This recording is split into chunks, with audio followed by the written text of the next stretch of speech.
maravilhosa palavra do nosso Salvador. Abra sua Bíblia, por gentileza, Apocalipse, capítulo de número 2.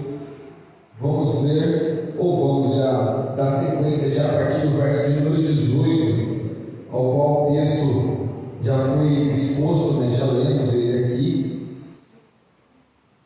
Nós estamos dentro de uma jornada dentro do livro do Apocalipse.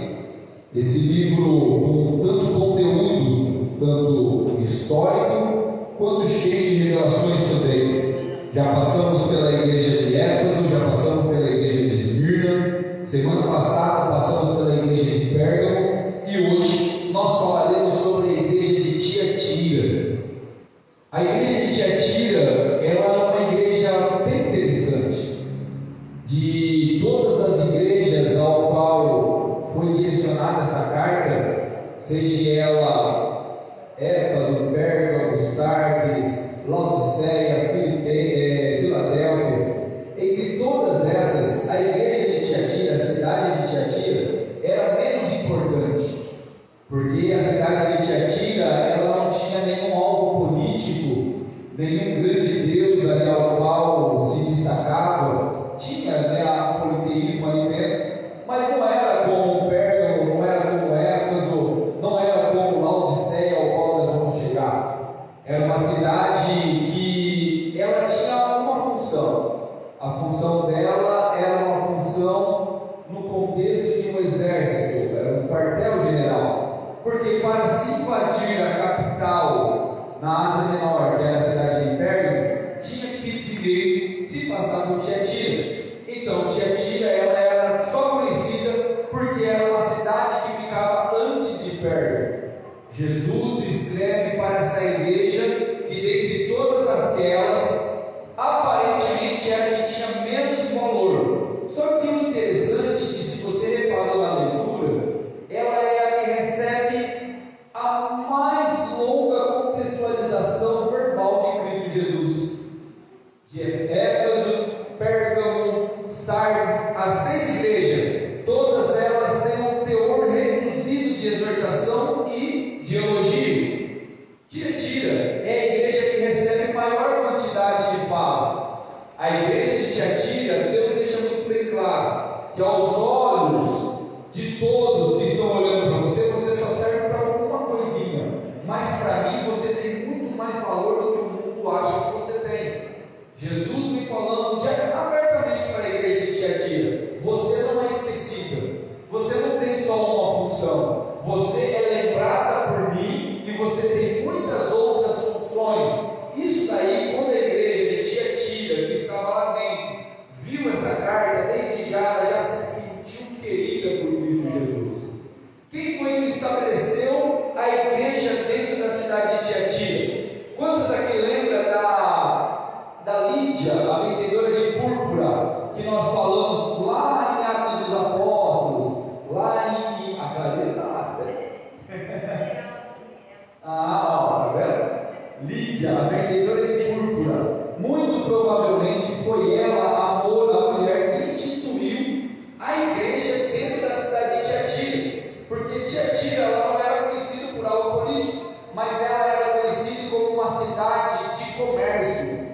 Era uma cidade que vendia vestidos, vendia bronze, vendia pedras. Ela era conhecida por causa desse contexto. Tiatira tinha suas virtudes na área comercial. Por isso que Jesus vai usar algumas especiarias para falar aqui para a igreja de Tiatira.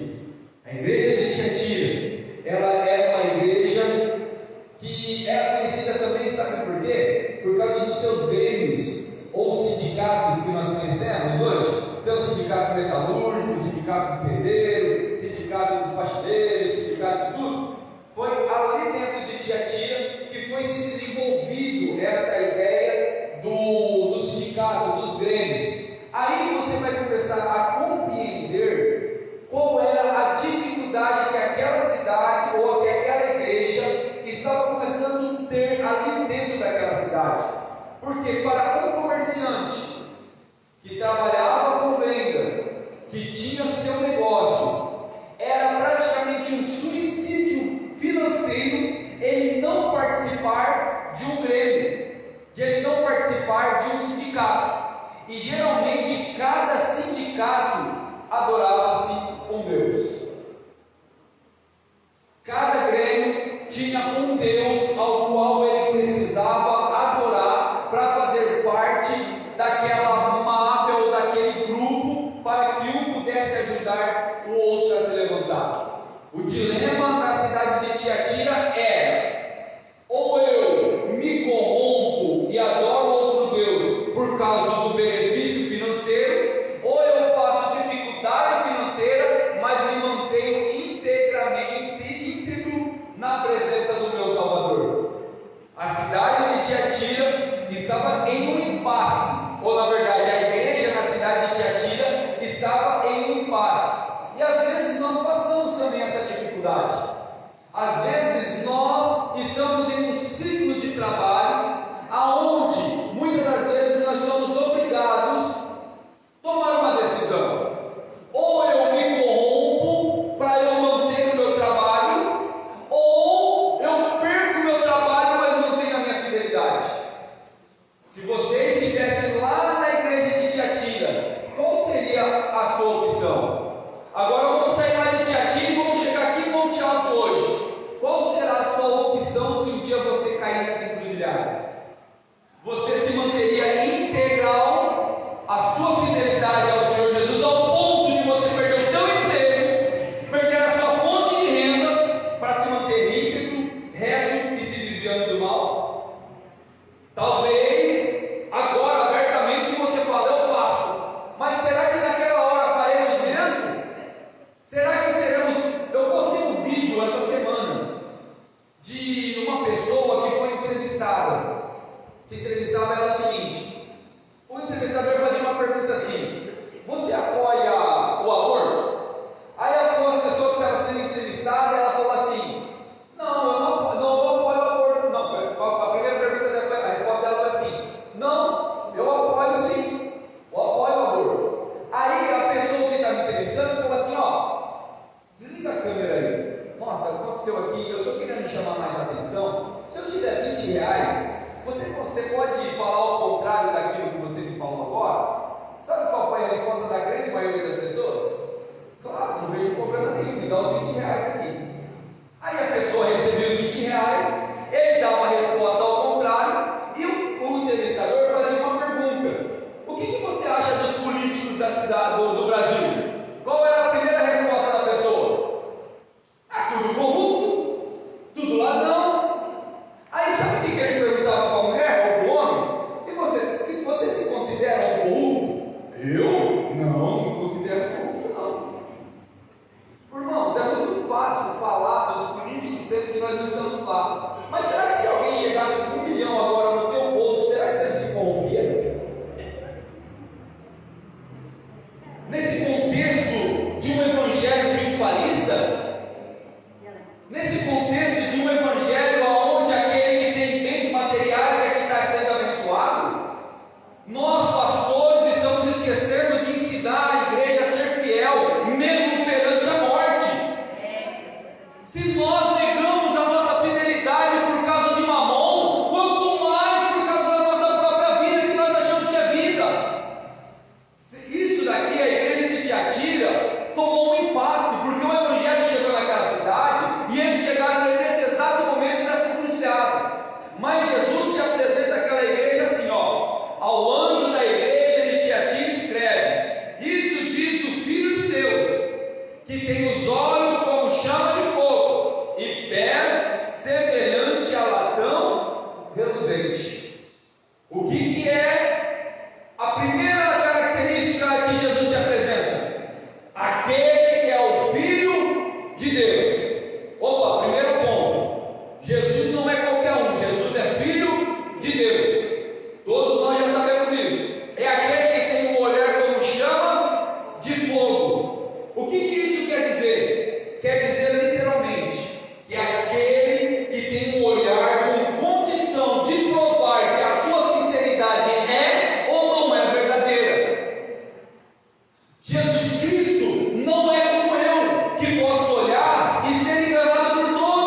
como chama de fogo. A Bíblia fala: pelo fogo se provará qual é a sua obra.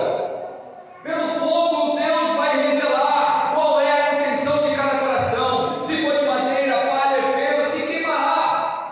Se for de ouro, pedras preciosas e prata, brilhará. E nós, se fizermos as nossas obras com sinceridade, com serenidade, nós passaremos pelo crivo desse que tem um olhar como chama de fogo, e para a glória do Senhor nós brilharemos mais juntamente com Cristo. Mas Jesus está trazendo um alerta: eu sou aquele que tem um olhar como chama de fogo. Trocando por miúdos, ninguém me engana. Por isso que lá no finalzinho João vai escrever o seguinte: quem é limpo, limpe-se ainda, mas quem é sujo, suje-se ainda. É estranho eu falar isso, mas não vejo estranheza nenhuma, porque estou citando simplesmente a Bíblia. Pastor, o senhor não pode falar em cima do culto. Vamos rasgar aquela parte lá da Bíblia? Porque eu estou citando ela. Porque a Bíblia fala isso: se você está sujo, suje-se ainda. Em outras palavras, quer pecar? Peque. Quer se lambuzar? Se lambuze. Viva como se nada tivesse acontecendo. Ande segundo os prazeres da tua carne. Continua mentindo. Continua aí blasfemando. Continue murmurando. Continue levantando falsos testemunhos. Continue plantando raiz de amargura. Vai, continue. Faça, se lambuze no pecado. Dê nele mesmo as exortações da Bíblia. Porque todo aquele que pratica o pecado nega a exortação bíblica. Porque a mesma Bíblia que fala, pega, se lambuze mais, ela está exortando: negue-se a obra da carne, saia dessa imundice e comece a se limpar, para que o pecado não habite mais dentro de você, para que você não venha a ser reprovado por aquele que tem o olhar como chama de fogo, com aquele que tem o pé como um bronze polido. O bronze polido está falando de firmeza na sua responsabilidade, porque aquele que nos examina e é apto de discernir a intenção do nosso coração tem firmeza naquilo que ele está falando. Ele esmagará os inimigos de Deus pela força do seu juízo. Cabe eu e você escolhermos quem queremos ser: ou ser inimigos ou ser filhos. Não é muito melhor ser filho? Então negue a obra da carne, fuja da aparência do mal, fuja da concupiscência, fuja da corrupção. Bem-aventurado é o homem que foge, é a mulher que foge dos desejos da carne, dessa Babel enlouquecida que está no mundo. É muita palavra, é muitas vozes vindo na nossa mente, e nós estamos ficando malucos, porque não sabemos a quem nós damos ouvido. Conselho pastoral: dê ouvidos à voz da Bíblia. Dê a voz do teu pastor que está nas Escrituras. Eu sou simplesmente um dirigente, mas o teu pastor, que é Jesus Cristo, está falando para você nessa noite: livre-se ainda. Fuja de lá. Porque olha só, verso 19: eu conheço as tuas obras. Eu conheço as tuas obras, e a tua caridade, e o teu serviço, e a tua fé, e a tua paciência, e as tuas últimas obras são mais do que as primeiras. Opa! Então nós já vemos já que Tiatira não é uma igreja que está na inércia. Ela recebeu o mesmo elogio que Éfeso recebeu, que Sardes recebeu, que Esmirna recebeu, que Pérgamo recebeu. Eu conheço as tuas obras. Eu tenho um olhar para o espectador. Eu sei o que vocês estão passando. Eu sei que vocês estão trabalhando. Eu sei do teu amor. Eu sei que as tuas obras são maiores do que quando você começou. Por que Jesus fala isso? Por contraponto à igreja de Éfeso. A igreja de Éfeso não tinha perdido o seu primeiro amor? Porque a sua obra estava se diminuindo, mesmo fazendo muita coisa. Mesmo sendo aparentemente a maior e a melhor igreja, a igreja modelo, Jesus falou para ela: você tem um problema, e esse problema mata todos, que você não tem amor.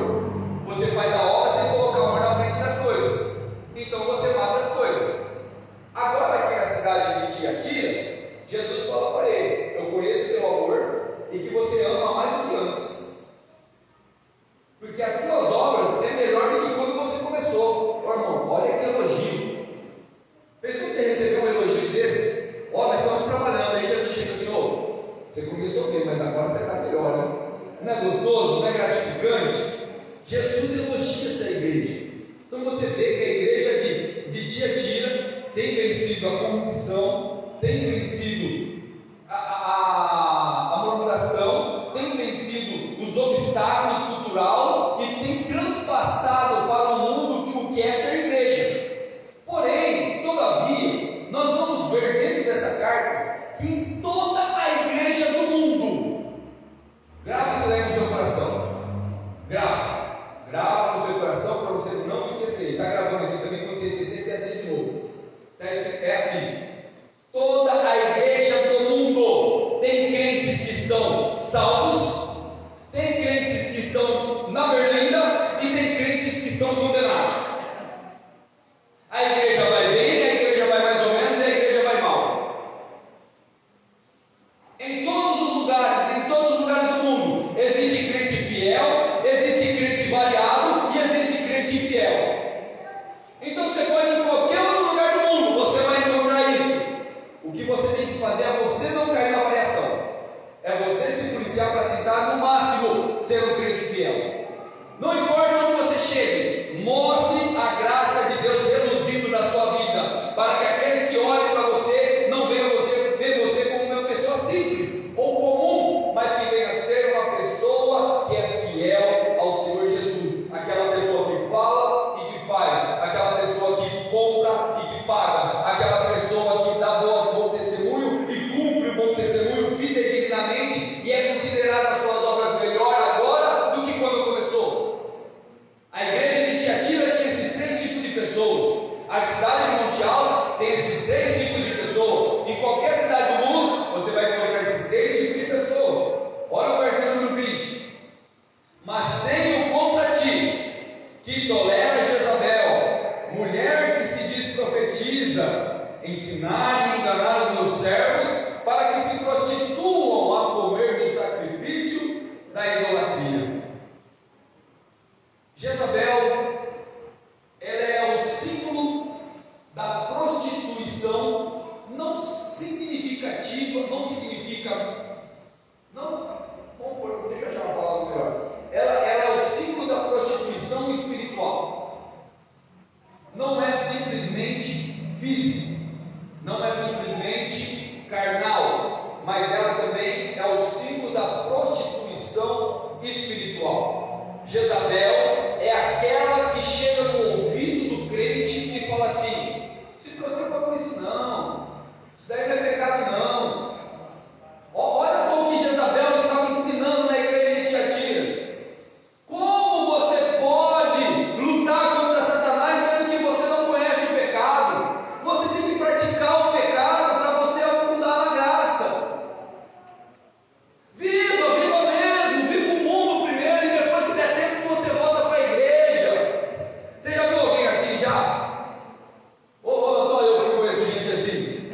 Ah não, eu vou curtir a vida, na hora certa eu volto, porque tudo tem um tempo determinado, todas as horas é certo. Irmão, não cai nesse dilema, não cai nisso. Há um tempo certo, porque às vezes o meu filho está longe e eu não quero perder a esperança, mas há um tempo certo que Deus vai convencê-lo. Irmão, nós oramos para isso acontecer, mas entenda uma coisa, o tempo é já. O momento é agora, porque já estamos mais perto da nossa salvação agora do que quando aceitamos a fé. Nós temos que gritar para o mundo que o momento é agora, o momento da salvação é agora, o momento de crer em Cristo é agora, o momento não é amanhã não, o momento é agora, porque o amanhã não pertence a nós. E Jezabel tem soprado no ouvido de muitos crentes: relaxa, não precisa se arrepender disso daí não. Não, fica tranquilo, você não precisa nem pedir perdão. Não, o que é isso? Porque Jezabel é aquela que falava assim, ó, vocês lembram na leitura que nós fizemos? Olha só o que Jesus fala no verso de número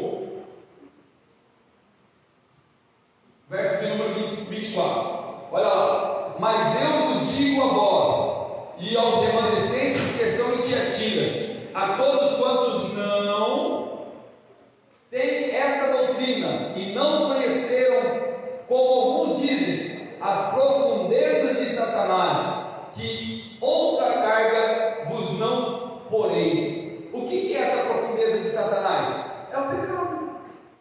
Porque dentro da igreja, lembra que eu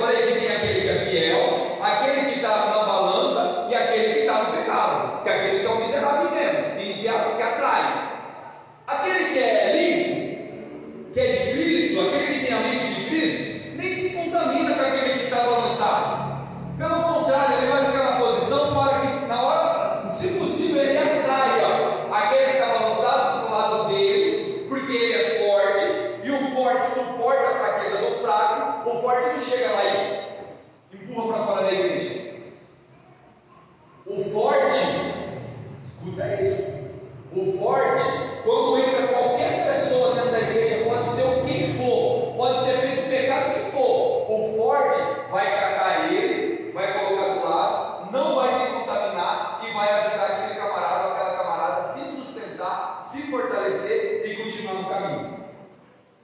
O forte suporta a fraqueza do fraco. O que está na balança vai depender de quem chega primeiro. Porque se o forte chegar primeiro, ele arrasta ele para o lado forte. Mas se o ímpio, a Jezabel, chegar primeiro nele, qual é a atenção dele? Ir para o lado de Jezabel. Vai começar a murmurar: nossa, vê, o pastor me dá oportunidade. Aí o que está na balança vai falar: poxa, para mim ele não me deu oportunidade. Esse pastor não tem visão não. Olha, o pastor pregou, mas eu não senti um arrepio. Aí o que está na balança vai falar: nossa, tá vendo? Eu não senti arrepio também não, não, esse pastor não é de Deus não. Porque ele se sente a quarta pessoa da Trindade, ou o termômetro da santidade. Porque ele só é de Deus porque ele sente o arrepio na coluna. Ele se sente o termômetro espiritual, ele não consegue discernir que o termômetro espiritual está na exposição do Evangelho. O termômetro espiritual está quando um pastor fala aquilo que não é dele, ele fala aquilo que está escrito, porque aquilo que o pastor fala propriamente dele, ele mata e contamina a igreja, ele deixa uma igreja fraca, ele deixa uma igreja inconstante, ele deixa uma igreja que é levada por qualquer vento de doutrina. Se não tiver uma novidade, ninguém vem no culto. Um pastor que não confia nas escrituras tem que ficar fazendo festa, tem que ficar fazendo isso, tem que fazer malabarismo, tem que fazer aquilo. Não, irmão, um pastor que crê nas escrituras, prega ela somente e deixa o que o Espírito faz. Isso daí é simples, é só ler. Mas nós estamos vivendo em um tempo onde Jezabel está soprando no ouvido de crente dentro da igreja. E muitos fracos, inconstantes, levados por vento de doutrina, estão pendendo para a fraqueza. Só que nós temos um grande problema aqui. Olha só o que fala o verso de número 21. Dei-lhe tempo para se arrepender da sua prostituição, e não se arrependeu. Eis que porém numa cama sobre os que adulteram, com ela virá grande tribulação, se não se arrepender das suas obras. Opa! Sabe o que é pior do que achar um bigado dentro de uma goiaba?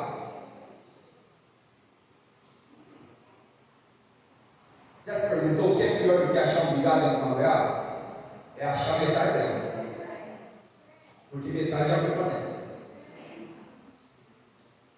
Pior do que achar um bigado em uma goiaba é achar metade dela. E para tristeza de alguns que já comeu essa metade, bigado de goiaba não é goiaba. É uma lenda. Bicho de goiaba é goiaba? É lenda. Só você pesquisar que você vai ver que uma mosca vem, pousa no fruto, no seu abdômen tem um ferrão, ela perfura a casca da goiaba, aloja lá dentro um verme, esse verme cria-se como um bigado, ela sai de novo da goiaba, cai no chão, sofre uma metamorfose e torna de novo uma mosca. Então, bicho de goiaba não é goiaba.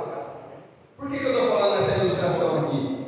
Você percebeu que o problema do sindicato não estava afligindo a igreja, a tribulação não estava corrompendo a igreja, as dificuldades não estavam corrompendo a igreja? Por quê?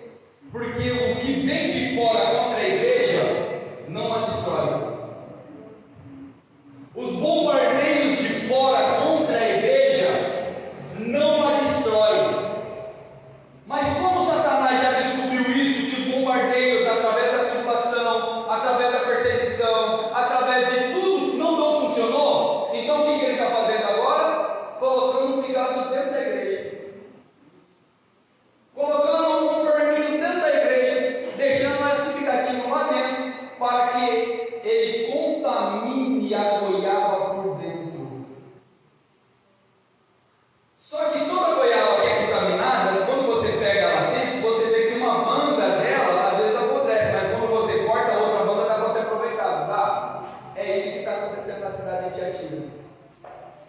Jesus falou assim, ó, aqueles que não se contaminaram com Josué, como Jezabel, vai ter uma bênção. Mas aqueles que já se contaminaram com Jezabel, vai ter grande tribulação. Jesus está falando aqui no verso 21. Dele tempo para se arrepender da sua prostituição, e não se arrependeu. Verso 22. Eis que, porém, numa cama, e sobre os que os adulteram com ela, virá grande tribulação. Irmãos, por muitos anos, por muito tempo, todas as vezes que eu lia esse texto e eu ouvia também em cima dos púlpitos, pastores ensinando que aquele que está em pecado fica enfermo, porque é Deus que coloca no leito de enfermidade. Quantos já ouviram falar isso daí já? Ah, então não é só eu, graças a Deus. Então, por muitos anos eu já escutei isso daí. Mas vamos para o contexto, vamos entender o texto? Vamos analisar ele. Dê-lhe tempo para se arrepender da sua prostituição. Nós estamos em um contexto de prostituição, não estamos? Qual é o lugar que se pratica a prostituição? Numa cama, não é? Não é o símbolo da prostituição, não é a cama? Deus está falando o quê? Para aqueles que não se arrepender, não é o diabo não, eu vou colocar eles na cama. É eu que vou colocar eles na cama. Sabe o que Deus está falando? Aquele que não se arrepende, eu vou abrir mão dele e vou deixar fazer aquilo que ele tem prazer em fazer. Segunda carta aos Tessalonicenses 1:12. 1:12. Que Deus coloca a operação de erro. Não é o diabo. Deus coloca a operação de erro para os filhos da desobediência. Romanos, capítulo de número 2, capítulo de número 1, verso 24. Deus entrega os homens às suas paixões. O homem e a mulher que não quer se arrepender de seus pecados, Deus abre mão dele e deixa ele morrer no seu pecado. Deus está falando aqui, eu estou dando tempo para se arrepender, mas se não se quiser se arrepender, eu vou abrir mão de você. Eu vou colocar, olha, pior ainda, eu vou colocar em você o desejo de você se prostituir. Eu vou te colocar na cama. Não é o diabo aqui não, irmão, mostra para mim onde é o diabo. É o próprio Deus, porque o mesmo Deus que dá a graça, que dá a oportunidade de se arrepender, Ele também dá a sentença e o juízo. Não brinque com Deus. Nós estamos romantizando Deus. Nós estamos colocando Deus como um pai frouxo que nem eu. Porque eu sou um pai frouxo. Porque tem vezes que eu precisava catar os meus meninos com uma cinta e bater com a fivela, mas eu não faço. Às vezes eu precisava exortar o meu filho de tal maneira, mas eu não exorto. Por quê? Por causa da cultura e do contexto que eu vivo. Mas você lembra de um texto que está lá em Provérbios, que fala assim, que é para o filho obedecer o pai e a mãe para que seus dias sejam longos? Sabe por que disso? Porque o filho que não obedecia o pai morria no porrete. O pai descia a vara, batia mesmo, não vai longe não. A coisa de 30 anos atrás. Tem pessoas aqui que apoiam muito de pai e de mãe, só pelo simples fato de não chamá-lo de Senhor. Estou errado nisso? Estou falando alguma bobeira? Nós estamos romantizando Deus, achando que Deus é um Deus frouxo que nem eu. Não, meus irmãos, Deus é um pai amoroso, mas um pai amoroso repreende e corrige o filho que ama da maneira que tem que ser corrigida. Hebreus disse: se você está sem disciplina, você já está na cama de Jezabel, porque você se tornou um filho rejeitado, bastardo. Mas se você está sendo disciplinado, você está sendo exortado, você está sendo chacoalhado por causa da palavra, exultai-vos e alegrai-vos, porque Deus ama a sua vida. Eis que, porém, numa cama sobre os que adulteram com ela, virão grande tribulação, se não se arrepender das suas obras. Então Deus abre mão, irmão. Não brinque com Deus. Não brinque com Ele.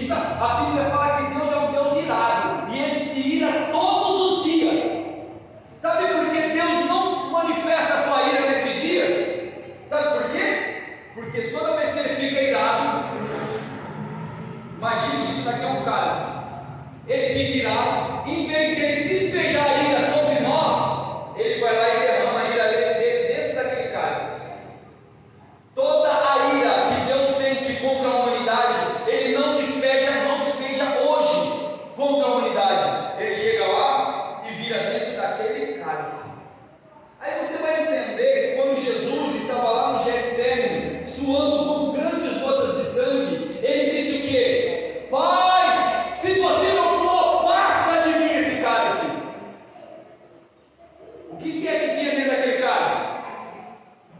A completa ira de Deus. Jesus sabia o preço que ele tinha que pagar. E o susto de Jesus, desculpa os senhores, mas o medo de Jesus nunca esteve em passar pela cruz. Porque tem gente que faz um sensacionalismo. Ai, Jesus estava com medo de passar na cruz, por isso que ele estava em agonia. Irmão, Jesus é Deus.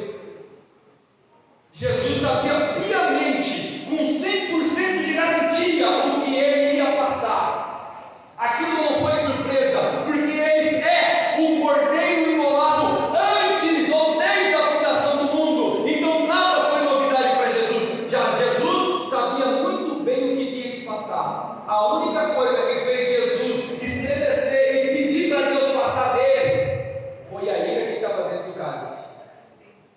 Ele tomou sobre si toda a ira de Deus para que ela não recaísse sobre a igreja. Por isso que aquele que se arrepender, aquele que se voltar a Deus, não participará dessa ira, que será derramada em grande tribulação para o mundo, aqueles que ficarem dentro dessa terra. Porque Jesus disse: sai dela, povo meu, sai da Babilônia, povo meu, porque Deus derramará a sua ira sem mistura. A ira sem mistura é aquela que está dentro do cálice. Às vezes nós sentimos aflições, sentimos tribulações, mas ainda assim é misturada com misericórdia, com amor. Deus corrige o filho que ama, para que possa ser livre e se havido digno de se livrar dessa ira que vai ser derramada sobre grande tribulação. Jesus está alertando a sua igreja.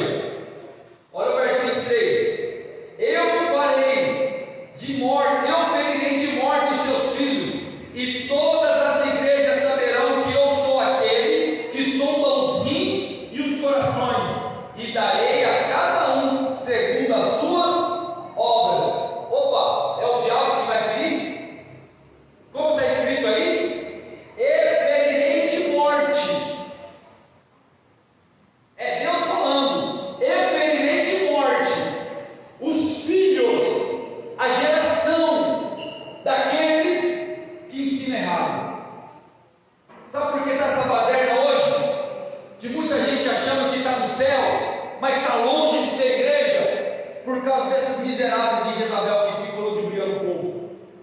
E Deus cumprirá, porque tem muitas pessoas que estão morrendo ao seu bel favor, ao seu bel prazer. Tem pessoas indo rumo ao inferno, achando que está indo para o céu.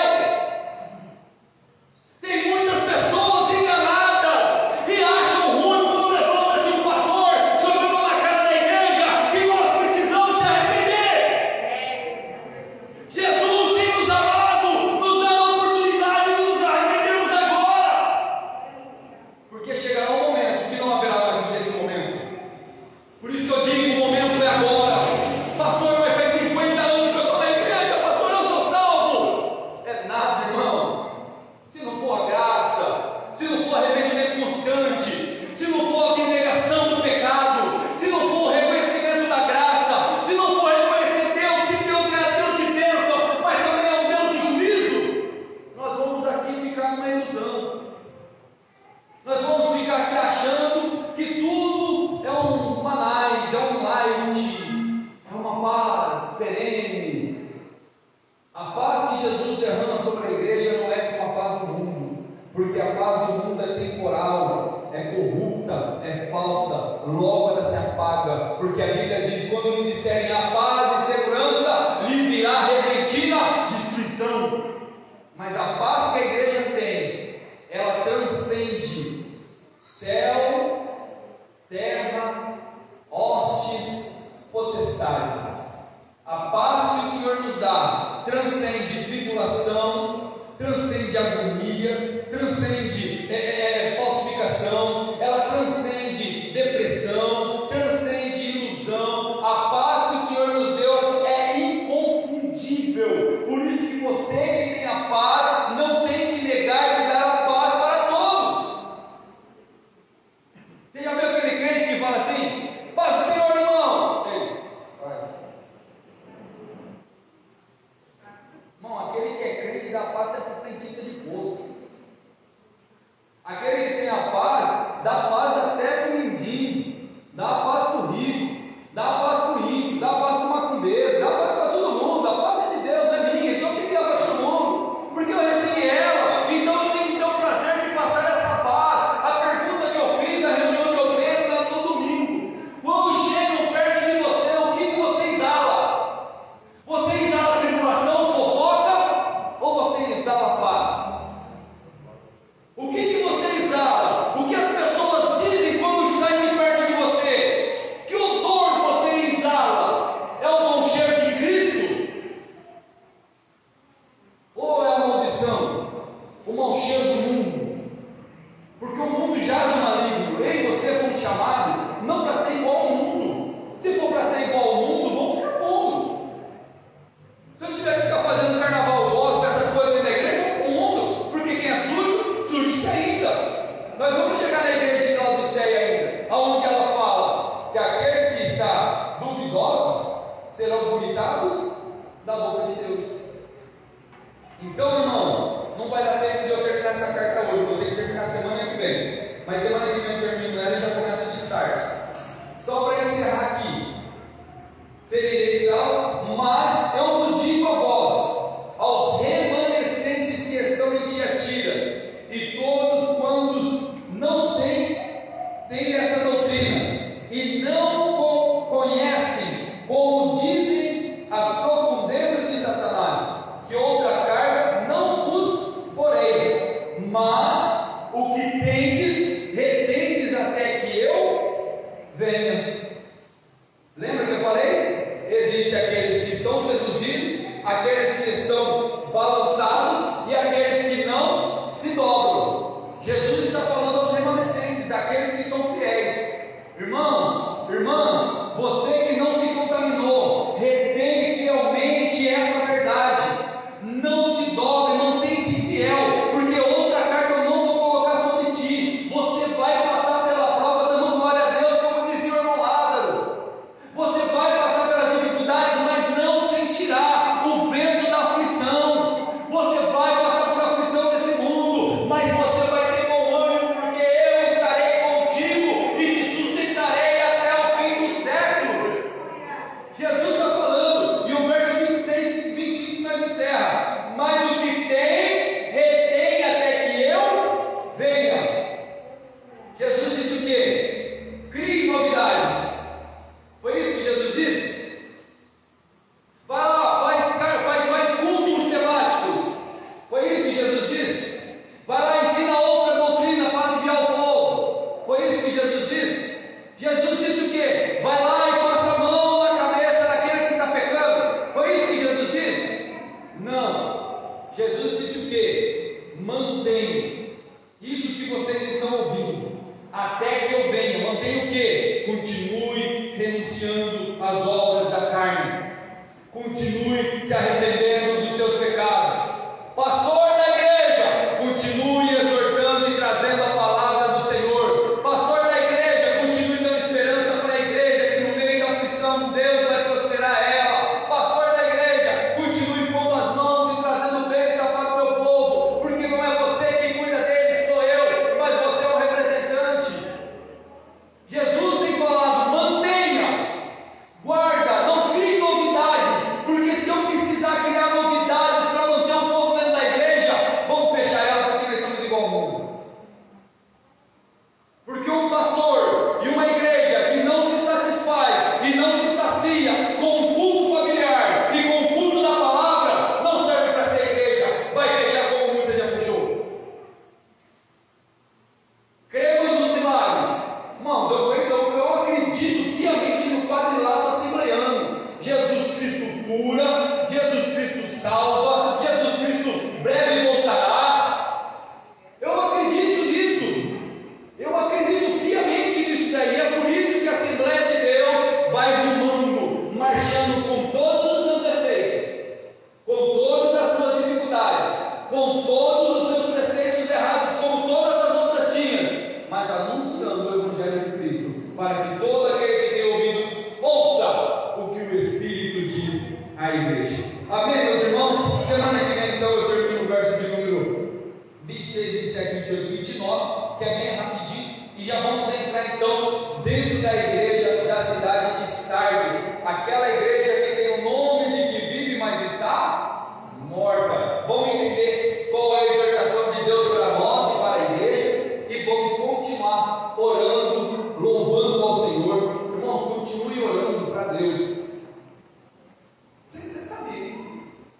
Como orar?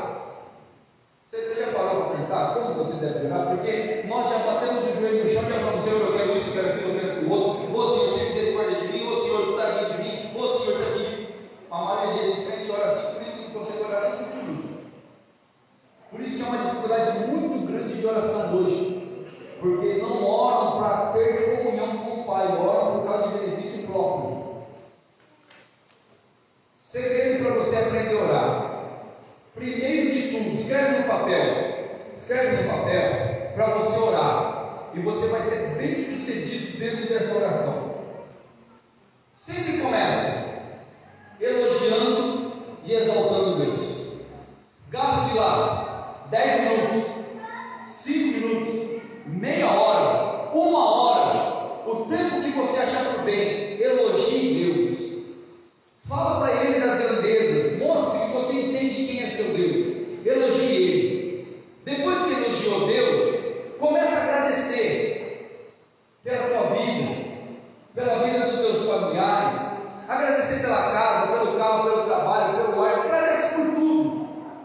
Agradece. Depois que você gastou um tempo agradecendo, você começa a interceder. Você intercede. Intercede pelo próximo. Intercede pelo irmão, pelo parente, pelo pastor, pelo amigo, intercede pela igreja. Você vai ver que você vai longe nessa oração. Depois que você intercedeu, aí você vai começar a pedir por você. Mas antes de você pedir por você, mostra arrependimento, peça perdão, se humilhe, mostra seus defeitos e as suas invariedades ao Senhor. Depois que você fez isso, você começa a pedir algo para você. E quando for pedir algo para você, não use de vã repetições, porque Deus sabe que você precisa comer, Deus sabe que você precisa pagar suas contas, Deus sabe que você precisa cumprir com seus compromissos. Deus sabe disso. Deus sabe que você precisa de saúde, Ele sabe de todas essas coisas. Foque primeiramente no teu espiritual, na salvação da tua alma, no seu intelecto, porque sem a tua mente sã, você nunca vai conseguir fazer nada prosperar. Se você tem uma mente sã, não adianta você ter um vigor físico extraordinário, porque você não vai conseguir sair do lugar, vai sempre patinar. Ore para Deus sarar a tua mente, a tua alma, perdoar os seus pecados e te ensinar a perdoar, te ensinar a orar. Depois que você pediu, fez tudo, examinou, aí você volta a agradecer de novo pelo privilégio de você poder orar. Segue essa regra, segue esse princípio, que você vai ver que a sua oração nunca mais será só de meia hora.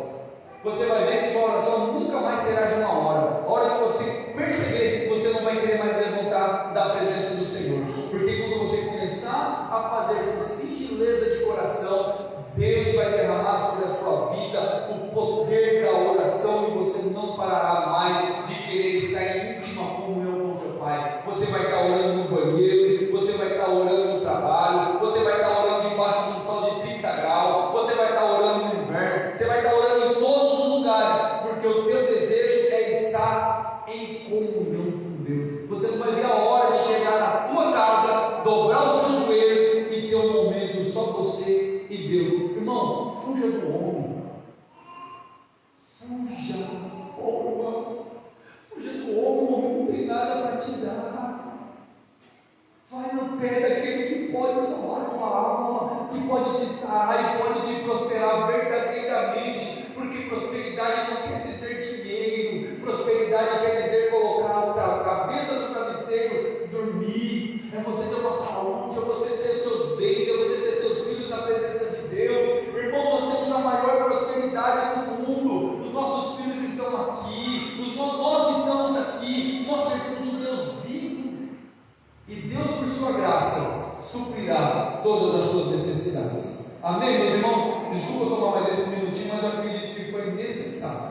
Glória a Deus. Então amanhã, ensaio com o nossos jovens, escola e oração. Sexta-feira, escola bíblica. Não percam, vem que está sendo uma bênção. No sábado teremos construção lá na sede e teremos também a reforma aqui no Jardim Canaã. À noite, tudo, a reunião com as irmãs do ciclo de oração, não só do ciclo de oração, todas as irmãs aí, pareçam lá, vai lá, participe dessa grande festa. E no domingo pela manhã, oração com o pastor Vinícius a partir das 7h30,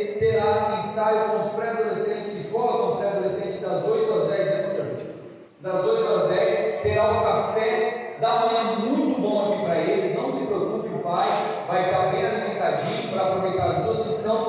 E à noite estaremos aqui mais uma vez para glorificar e exaltar o Senhor com o culto com a nossa mocidade. Sendo assim, vamos nos colocar em pé, vamos fazer aqui mais uma oração.